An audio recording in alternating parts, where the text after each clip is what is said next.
Well, hey y'all. I'm eating my blueberry pancakes and figured we would talk about where the federal lawsuit is with our mayor in the city of Washington. And this is a parenting hack, I guess, or a idea. I hate Mondays. I think a lot of us hate Mondays. And so I, on Sunday or Saturday, go ahead and prep a breakfast that is like a substantial, nice little brunchy feeling kind of breakfast. That way we will have something to look forward to Monday morning. So that's what I'm doing right now before everybody else gets up and starts chasing the devil.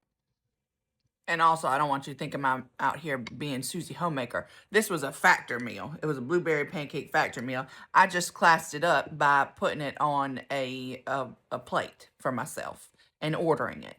Okay, so I'm not trying to hide the ball or pretend I'm out here something I'm not, because I'm not that woman that's cooking a hot breakfast on a Monday morning for myself or my children. Okay. So on Tuesday, April 21st, the federal lawsuit that the mayor filed against the city related to her bed and breakfast and the First Amendment rights that she's asserting were violated are going to have a motion to dismiss. And just to recap, so, the federal lawsuit, it's filed by a plaintiff, and a defendant files an answer to what the plaintiff has alleged in their complaint. And then we go on down the road to what we call pretrial, which is all the motions and processes that you go through to collect and exchange evidence in anticipation and preparation for the actual trial. Turkey sausage hits every time. Now this is a perfect bite because it's got a pancake and a sausage. So the motion to dismiss, obviously, is filed by the defendants. And in this case, remember, the mayor chose to sue the city itself as an entity and also our former mayor as an individual. I think, the defense of sovereign immunity is definitely something that is likely to be heard in the motion to dismiss. And what that means basically is if you're acting in your official capacity as an elected official, you have immunity from the acts that you do. So long as they don't go outside of what the regular duties of the elected official are, that would pierce or destroy that immunity. So our past mayor, being that this lawsuit alleges acts that were done within the scope of him serving in that role as mayor, I anticipate is likely to have these charges dismissed under a immunity standpoint defense. So what's going to happen, because remember, this is federal court, okay? So we're going outside of Beaufort County, y'all. They're going to take a field trip on up to Raleigh. And lay people, non-attorneys, are not going to be taking their cell phones into that building. They're going to deal with Raleigh traffic, Raleigh parking, and they're going to get on up there, and they're going to hear what we call oral arguments, which typically you have a written brief in a federal court for a motion to dismiss, which the attorneys on both sides have prepared and submitted to the court to read. And then we're going to have on Tuesday these oral arguments where they get up there, 10 to 30 minutes. They get to give pretty much why they feel the complaint should be dismissed, or why, as the plaintiff would, argue that it should continue on down the road to litigation.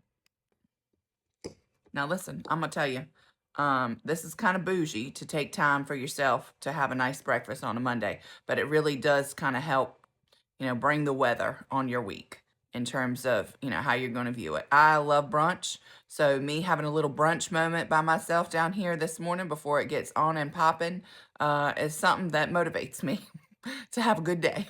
Blueberry pancakes starts my day off right, no matter what you got on the schedule. Now, I don't think a judge, he may or she may. I believe it's a male judge that they're actually going in front of per PACER, but which is the online database you get to use to look up case facts for federal court. But I don't think the judge is going to render a decision on Tuesday, the 21st. I think he's or she are going to take it under advisement and then issue a written order later on, couple weeks, maybe a month. And depending on the motion, right? This is, from what I understand, is an actual motion to dismiss. So they look at basically the pleadings, and they take the plaintiff, hey, say everything you said was in fact true. Is there still merits for a lawsuit in federal court on the facts that you have laid out in your complaint? Sometimes there are, sometimes there aren't. So I think if the motion to dismiss, if it's denied, meaning that the defendants don't get what they want, where this lawsuit automatically goes away, then it's really not anything to the merit.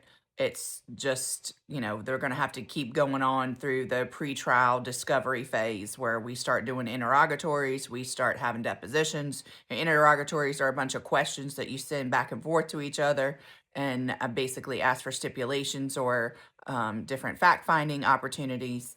And deposition is where you got the court reporter in there like "Brr, brr, brr," and you're asking questions in real time to the parties. And of course, you have document requests where we all ask each other for documents, or photographs, any kind of evidence like that. But what I think it is interesting because federal court's not known to be very quick. They got a lot of cases they have to hear, and they don't have a lot of judges and staff to be able to handle anything that is frivolous or silly. So they're the fact that this was filed on October 28, 2025, and we're already at motions for dismissal is probably a pretty good sign that the court and the parties are moving this pretty quick. Now, I did hear from a little bird that the plaintiff's attorney filed a continuance, and that was denied. A continuance being that they didn't want to have the hearing on the date that the court set it for. And the judge basically said, nope, we doing this. And listen, we did that U-pick with the strawberries this weekend. Phenomenal strawberries here in Beaufort County. Both got some from Southside and from Griffin's, and both of them are delicious. So you go get yourself some strawberries and save yourself some money. Get some cardio in and bend down and pick them yourself. Now listen, I'm not trying to present that I ain't tired on a Monday morning, because I'm also gobbling down this cold brew about as fast as I can. But I'm just saying, especially parents, working parents, we're busy folk out here. So when you can find an opportunity to take some time for yourself to do something that you like, I love blueberry pancakes. So for me, there's nothing more I want to wake up in the morning to, other than maybe a kiss from my sweetheart, is some blueberry pancakes. So y'all go do something for yourself this week, because you deserve to have nice things and nice little moments yourself. All right? All right, I'm going to get back to eating my breakfast before my household wakes up. And y'all go have the day you deserve. I will be back with more information after Tuesday. Bye, y'all.